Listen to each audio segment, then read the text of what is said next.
अस्सलामुअलैकुम। Welcome back to my channel English language lens. आज हमारा topic past perfect passive voice है। इस वीडियो में मैं आपको बताऊंगी कि हम पास्ट परफेक्ट पैसिव वॉइस का इस्तेमाल क्यों करते हैं और किस तरह से करते हैं। इसके साथ साथ मैं आपको ये भी बताऊंगी कि किस तरह से आप पास्ट परफेक्ट पैसिव वॉइस के नेगेटिव, पॉजिटिव और इंट्रोगेटिव सेंटेंसेस को फॉर्म कर सकते हैं। मैं आपको पास्ट परफेक्ट पैसिव वॉइस की कुछ रियल लाइफ एग्जांपल्स देकर इसे आपको बहुत ही आसान लफ्जों में समझाने की कोशिश करूंगी। तो सबसे पहले बात करते हैं कि हम पास्ट परफेक्ट पैसिव वॉइस का इस्तेमाल क्यों करते हैं।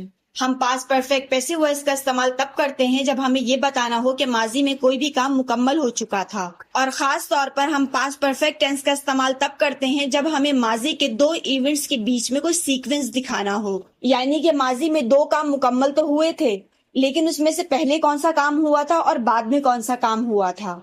तो जब कभी भी हम इस सीक्वेंस को दिखाते हैं तो जो पहला काम हुआ होता है उसे हम हमेशा पास्ट परफेक्ट टेंस में बताते हैं, और जो दूसरा इवेंट हुआ होता है उसे हम पास्ट सिंपल टेंस में बताते हैं।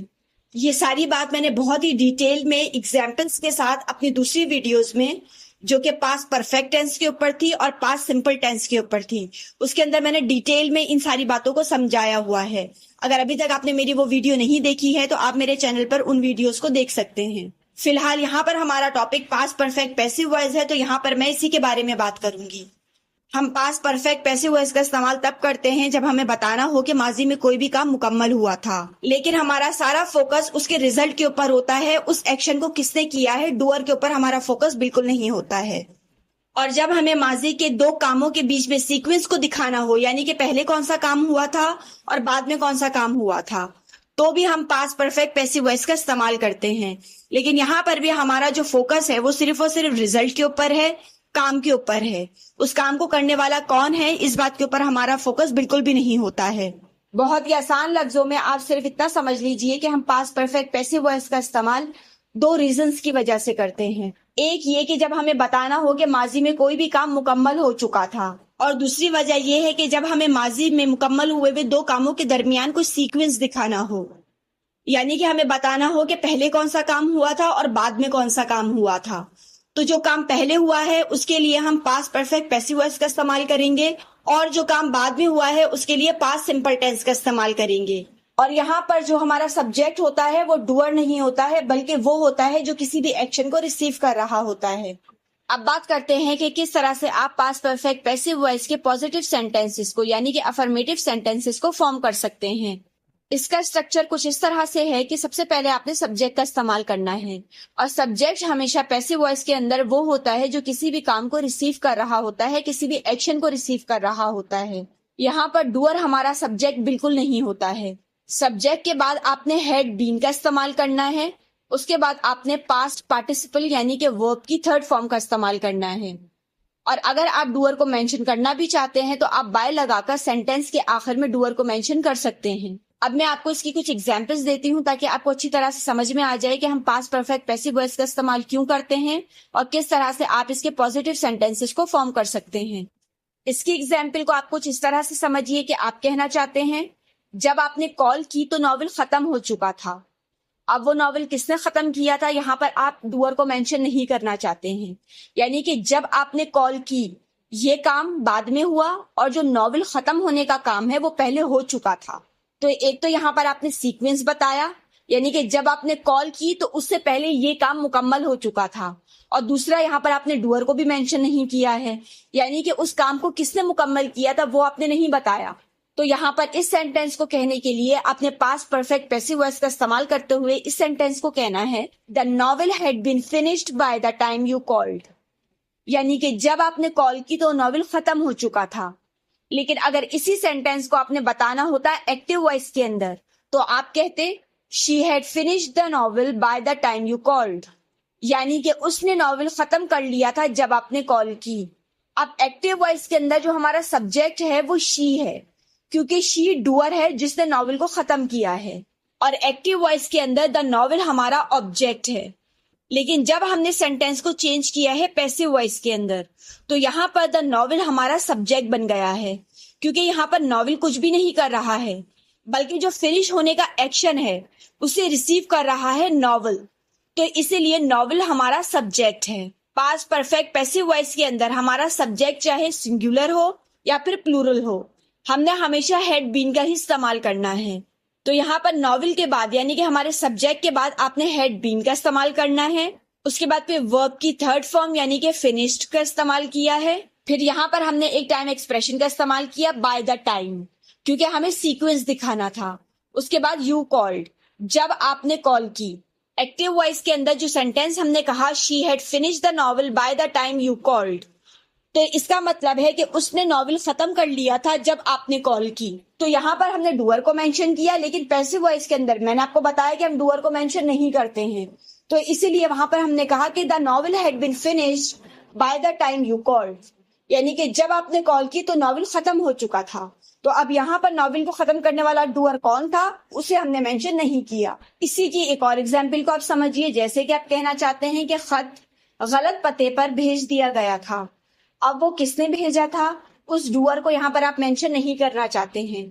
यहाँ पर हमने डूअर को मेंशन नहीं किया है और पास्ट में मुकम्मल हुए हुए किसी भी एक्शन के बारे में हम बात कर रहे हैं। तो यहाँ पर भी हमने पास्ट परफेक्ट पैसिव वॉइस का इस्तेमाल करते हुए इस सेंटेंस को कहना है the letter had been delivered to the wrong address, यानी कि खत गलत पते पर भेज दिया गया था। लेकिन अगर इसी सेंटेंस को आपने बताना होता एक्टिव वॉइस के अंदर तो आप कहते they had delivered the letter to the wrong address. अब एक्टिव वॉइस के अंदर जो हमारा सब्जेक्ट है यानी कि जो डूअर है वो दे है, क्योंकि गलत पते पर भेजने वाले दे हैं, यानी कि उन्होंने भेजा था। और यहाँ पर द लेटर हमारा ऑब्जेक्ट है। लेकिन जब हमने सेंटेंस को चेंज किया है पैसिव वॉइस के अंदर, तो यहाँ पर द लेटर हमारा सब्जेक्ट बन गया है, क्योंकि यहाँ पर द लेटर कुछ नहीं कर रहा है बल्कि कुछ भी लेटर के साथ हो रहा है, यानी कि डिलीवर होने का जो एक एक्शन है उसे रिसीव कर रहा है द लेटर। तो इसीलिए यहाँ पर द लेटर हमारा सब्जेक्ट है। और द लेटर के बाद हमने हैड बीन का इस्तेमाल किया है। उसके बाद फिर डिलीवर, ये एक वर्ब है तो उसकी थर्ड फॉर्म यानी कि डिलीवर्ड का इस्तेमाल किया है। उसके बाद यहाँ पर हमने एक लोकेशन बताई है टू द रॉन्ग एड्रेस। तो इस तरह से आपका सेंटेंस बनता है the letter had been delivered to the wrong address, यानी कि खत गलत पते पर भेज दिया गया था। इसी की एक और एग्जाम्पल को समझिए, जैसे कि आप कहना चाहते हैं कि मंसूबे को सही वक्त तक खुफिया रखा गया था। अब यहाँ पर भी आपने डूअर को मेंशन नहीं किया है, यानी कि मंसूबे को किसने खुफिया रखा था वो आपने नहीं बताया है, क्योंकि आपका सारा फोकस सिर्फ और सिर्फ एक्शन के ऊपर है कि क्या एक्शन हुआ था माजी में। अब उसे करने वाला कौन था ये बताना आप जरूरी नहीं समझते हैं। तो यहाँ पर भी इस सेंटेंस को कहने के लिए आपने पास्ट परफेक्ट पैसिव वॉइस का इस्तेमाल करते हुए कहना है the plan had been kept secret until the right moment, यानी कि मंसूबे को सही वक्त तक खुफिया रखा गया था। लेकिन अगर इसी सेंटेंस को आपने बताना होता एक्टिव वॉइस के अंदर तो आप कहते they had kept the plan secret until the right moment, यानी कि उन्होंने मंसूबे को सही वक्त तक खुफिया रखा था। अब यहाँ पर डूअर हमारा दे है तो इसीलिए दे हमारा सब्जेक्ट है और यहाँ पर द प्लान हमारा ऑब्जेक्ट है। लेकिन जब हमने सेंटेंस को चेंज किया पैसिव वॉइस के अंदर तो यहाँ पर द प्लान हमारा सब्जेक्ट बन गया, क्योंकि यहाँ पर जो सीक्रेट रखने का जो एक एक्शन है उसे रिसीव कर रहा है द प्लान। तो इसीलिए हमने यहाँ पर सबसे पहले सब्जेक्ट का इस्तेमाल किया है द प्लान। उसके बाद फिर हैड बीन का इस्तेमाल किया। उसके बाद फिर वर्ब की थर्ड फॉर्म केप्ट का इस्तेमाल किया। उसके बाद फिर secret until the right moment, यहाँ पर भी हमने एक टाइम एक्सप्रेशन बताया अंटिल द राइट मोमेंट, क्योंकि यहाँ पर भी हमें एक सीक्वेंस दिखाना था कि सही वक्त तक। तो इस तरह से आपका सेंटेंस बनता है the plan had been kept secret until the right moment, यानी कि मंसूबे को सही वक्त तक खुफिया रखा गया था। अब बात करते हैं कि किस तरह से आप पास्ट परफेक्ट पैसिव वॉइस के नेगेटिव यानी कि इनकारिया जुमलों को फॉर्म कर सकते हैं। इसका स्ट्रक्चर कुछ इस तरह से है कि यहाँ पर भी आपने सबसे पहले सब्जेक्ट का इस्तेमाल करना है और सब्जेक्ट यहाँ पर भी आपका वही रहेगा जो किसी भी एक्शन को रिसीव कर रहा है। डूअर हमारा सब्जेक्ट बिल्कुल नहीं हो सकता है। उसके बाद यहाँ पर हैड नॉट बीन का इस्तेमाल करना है। यहाँ पर भी हमने पास्ट पार्टिसिपल यानी कि वर्ब की थर्ड फॉर्म का इस्तेमाल करना है। और अगर आप डूअर को मेंशन करना चाहते हैं तो सेंटेंस के आखिर में आप बाय लगाकर डूअर को मेंशन कर सकते हैं। मैं आपको इसकी भी कुछ एग्जाम्पल्स देकर समझाती हूँ ताकि आपको और अच्छी तरह से समझ में आ जाए कि हम पास्ट परफेक्ट पैसिव वॉइस का इस्तेमाल क्यों करते हैं, और इसके साथ साथ ये भी समझ में आ जाए कि किस तरह से आपने इसके नेगेटिव सेंटेंसेस को फॉर्म करना है। इसकी एग्जाम्पल को आप कुछ इस तरह से समझिए कि आप कहना चाहते हैं कि गुलदान हमारे पहुंचने से पहले नहीं टूटा था, अब यहाँ पर भी आपने एक सीक्वेंस दिखाया है, यानी कि आपने बताया है कि हमारे पहुंचने से पहले गुलदान नहीं टूटा था, यानी कि जब आप पहुंचे हैं तो उससे पहले कोई भी काम नहीं हुआ था। तो यहाँ पर जो पहला काम नहीं हुआ था उसे आपने बताना है पास्ट परफेक्ट टेंस में, और जो दूसरा काम हुआ है यानी कि आपके पहुंचने का, उसे आपने बताना है पास्ट सिंपल टेंस में। और यहाँ पर भी क्योंकि आपने डूअर को मेंशन नहीं करना है कि वो काम किसने नहीं किया था, यानी कि किसने गुलदान को नहीं तोड़ा था, तो यहाँ पर भी आपने पास्ट परफेक्ट पैसिव वॉइस का इस्तेमाल करते हुए इस सेंटेंस को कहना है the vase had not been broken before we arrived, यानी कि गुलदान हमारे पहुंचने से पहले नहीं टूटा था। लेकिन अगर इसी सेंटेंस को आपने एक्टिव वॉइस के अंदर बताना होता तो आप कहते the children had not broken the vase before we arrived, यानी कि बच्चे हमारे पहुंचने से पहले गुलदान नहीं तोड़ चुके थे, या तो फिर बच्चों ने हमारे पहुंचने से पहले गुलदान नहीं तोड़ा था। अब आप इसकी उर्दू पे बिल्कुल भी मत जाइए, सिर्फ इतना समझिए कि हम यहाँ पर सीक्वेंस दिखा रहे हैं, यानी कि जब हम पहुंचे हैं तो उससे पहले कोई भी काम नहीं हुआ है। अब चाहे उसकी उर्दू कुछ भी हो, बच्चों ने गुलदान नहीं तोड़ा था हो, या फिर बच्चे गुलदान नहीं तोड़ चुके थे हो, उर्दू कुछ भी हो, सिर्फ आपने इसके कॉन्सेप्ट को समझना है। और कॉन्सेप्ट ये है कि कोई भी काम हमारे आने से पहले नहीं हुआ था। एक्टिव वॉइस के अंदर क्योंकि जो डूअर हैं, जिन्होंने काम को नहीं किया था, उन्हें हमने मेंशन किया है, तो वो द चिल्ड्रन है, और यहाँ पर द वाज हमारा ऑब्जेक्ट है। लेकिन जब हमने सेंटेंस को चेंज किया है पैसिव वॉइस के अंदर, तो यहाँ पर हमारा जो सब्जेक्ट है वो द वाज है, क्योंकि यहाँ पर गुलदान कुछ भी नहीं कर रहा है, बल्कि जो टूटने का एक्शन है उसे रिसीव जो नहीं कर पा रहा है वो है द वाज। तो इसीलिए यहाँ पर द वाज हमारा सब्जेक्ट है, इसीलिए यहाँ पर हमने सबसे पहले सब्जेक्ट द वाज का इस्तेमाल किया है। उसके बाद फिर ये इनकारिया जुमला है, तो यहाँ पर हमने हैड नॉट बीन का इस्तेमाल किया है। उसके बाद फिर तोड़ना एक एक्शन है, उसकी थर्ड फॉर्म का इस्तेमाल किया है ब्रोकन। फिर हमने यहाँ पर एक टाइम एक्सप्रेशन का इस्तेमाल किया है, यानी कि बिफोर का इस्तेमाल किया है, क्योंकि यहाँ पर हमने एक सीक्वेंस दिखाना था कि कोई भी काम नहीं हुआ था, उसे हमने बताया है पास्ट परफेक्ट टेंस में, और कौन से काम से पहले वी अराइव्ड, इसे हमने बताया है पास्ट सिंपल टेंस में। तो इस तरह से हमारा सेंटेंस बनता है the vase had not been broken before we arrived, यानी कि गुलदान हमारे पहुंचने से पहले नहीं टूटा था। इसी की एक और एग्जाम्पल को समझिए, जैसे कि आप कहना चाहते हैं कि सफर से पहले फोन चार्ज नहीं किया गया था। अब यहाँ पर भी आपने डूअर को मेंशन नहीं किया है, यानी कि इस काम को किसने नहीं किया था वो आपने नहीं बताया, सिर्फ आपका फोकस इस बात के ऊपर है कि कोई भी काम नहीं हुआ था। और यहाँ पर भी हमने सीक्वेंस बताया है कि बिफोर द ट्रिप, यानी कि ट्रिप से पहले ये काम नहीं हुआ था। तो इसीलिए इस सेंटेंस को कहने के लिए भी आपने पास्ट परफेक्ट पैसिव वॉइस का इस्तेमाल करते हुए इस सेंटेंस को कहना है the phone had not been charged before the trip, यानी कि सफर से पहले फोन चार्ज नहीं किया गया था। लेकिन अगर इसी सेंटेंस को आपने एक्टिव वॉइस के अंदर बताना होता तो आप कहते I had not charge the phone before the trip, यानी कि मैंने सफर से पहले फोन चार्ज नहीं किया था। अब एक्टिव वॉइस के अंदर आई हमारा सब्जेक्ट है, क्योंकि आई डूअर है जिसने किसी भी काम को नहीं किया था, और यहाँ पर द फोन हमारा ऑब्जेक्ट है।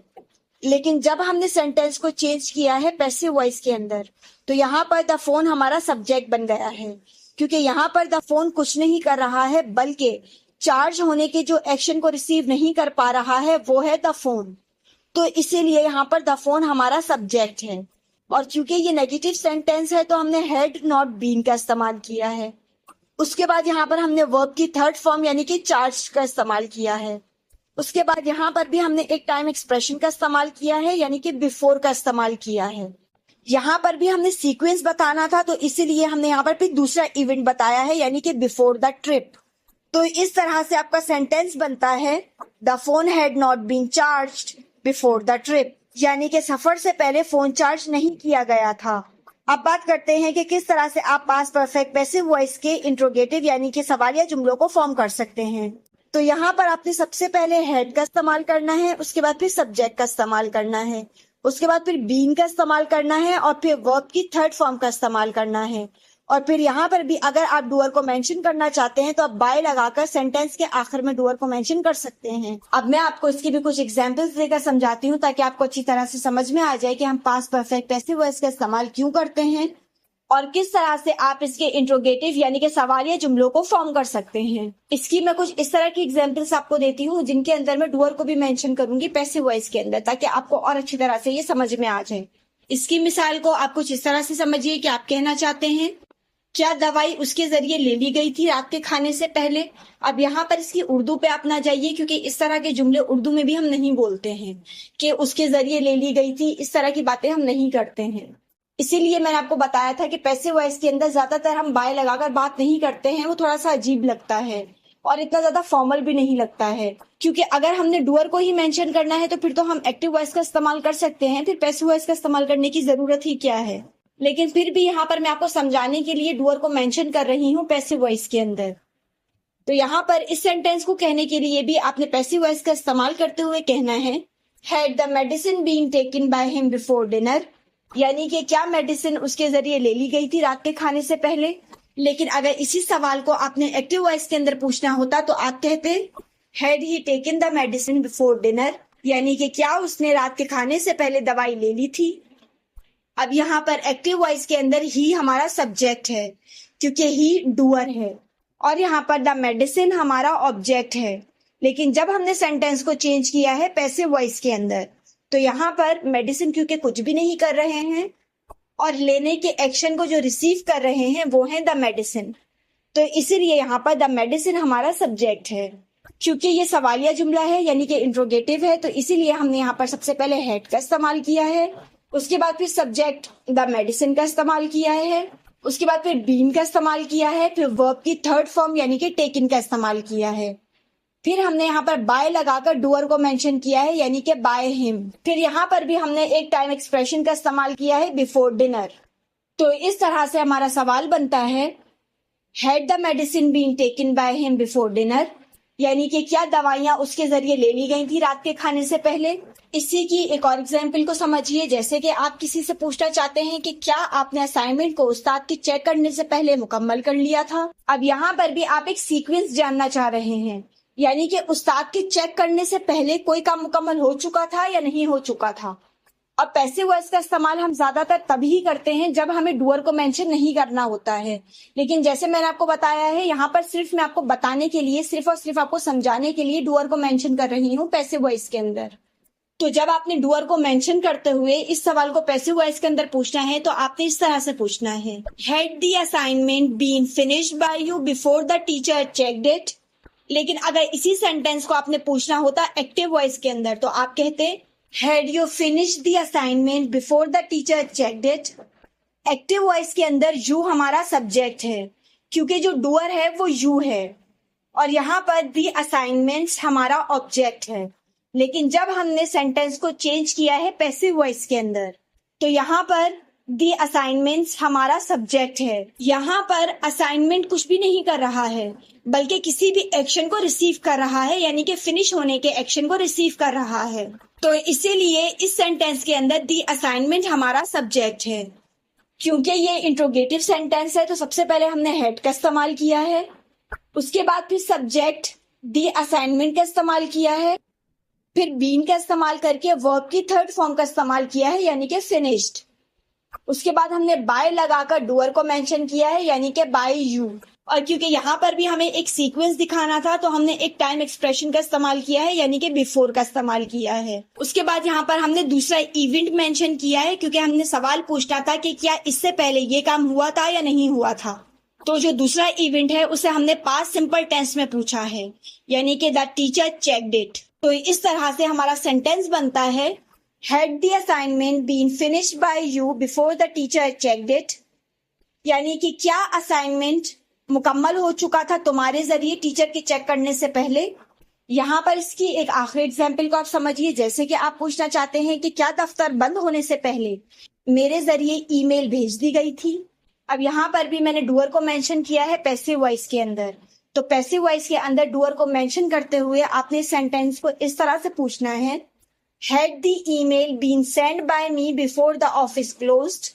लेकिन अगर इसी सेंटेंस को आपने एक्टिव वॉइस के अंदर पूछना होता तो आप कहते had I send the email before the office closed, यानी कि क्या मैंने दफ्तर बंद होने से पहले ईमेल भेज दी थी। अब एक्टिव वॉइस के अंदर आई हमारा सब्जेक्ट है, क्योंकि आई डूअर है और यहाँ पर द ईमेल हमारा ऑब्जेक्ट है। लेकिन जब हमने सेंटेंस को चेंज किया है पैसिव वॉइस के अंदर, तो यहाँ पर द ईमेल हमारा सब्जेक्ट है, क्योंकि यहाँ पर भेजने के एक्शन को जो रिसीव कर रहा है वो है द ईमेल, इसीलिए यहाँ पर द ईमेल हमारा सब्जेक्ट है। क्योंकि ये इंट्रोगेटिव सेंटेंस है तो सबसे पहले हमने हेड का इस्तेमाल किया है, उसके बाद फिर हमने हमारे सब्जेक्ट यानी कि द ईमेल का इस्तेमाल किया है, फिर हमने बीन का इस्तेमाल किया है, फिर वर्ब की थर्ड फॉर्म यानी कि सेंड का इस्तेमाल किया है, भेजना। उसके बाद फिर हमने बाय लगाकर डूअर को मेंशन किया है यानी कि बाय मी। उसके बाद यहाँ पर भी हमने एक टाइम एक्सप्रेशन का इस्तेमाल किया है यानी कि बिफोर। और यहाँ पर भी क्योंकि हमने सीक्वेंस पूछना था दो इवेंट्स के बीच में, यानी कि ये काम होने से पहले ये काम हुआ था या नहीं, तो इसीलिए यहाँ पर हमने फिर दूसरा इवेंट मेंशन किया यानी कि द ऑफिस क्लोज्ड। तो दूसरे इवेंट को हमने मेंशन किया है पास्ट सिंपल टेंस में। तो इस तरह से हमारा क्वेश्चन बनता है, had the email been send by me before the office closed, यानी कि क्या ईमेल मेरे जरिए भेज दी गई थी ऑफिस बंद होने से पहले। तो इस वीडियो में मैंने आपको बताया कि हम पास्ट परफेक्ट पैसिव वॉइस का इस्तेमाल क्यों करते हैं और किस तरह से करते हैं, और इसके साथ साथ मैंने आपको ये भी बताया कि किस तरह से आप पास्ट परफेक्ट पैसिव वॉइस के नेगेटिव, पॉजिटिव और इंट्रोगेटिव सेंटेंसेस को फॉर्म कर सकते हैं। मैंने आपको हर स्ट्रक्चर की कुछ रियल लाइफ एग्जांपल्स देकर जितने आसान लफ्जों में हो सकता था पास्ट परफेक्ट पैसिव वॉइस को समझाने की कोशिश की है। उम्मीद करती हूँ कि ये वीडियो आपके लिए मददगार साबित हुई होगी और पास्ट परफेक्ट पैसिव वॉइस के हवाले से जो भी आपके कॉन्सेप्ट्स थे वो भी जरूर क्लियर हुए होंगे। लेकिन फिर भी वीडियो में अगर कोई भी चीज आपको समझ में नहीं आई है या तो फिर सेंटेंसेस को फॉर्म करने में आपको कोई भी प्रॉब्लम आ रही है, तो आप मुझे कमेंट सेक्शन में कमेंट करके अपना सवाल पूछ सकते हैं। इस वीडियो में पास्ट परफेक्ट पैसिव वॉइस के हवाले से मेरी तरफ से बस इतना ही था। Thanks for watching.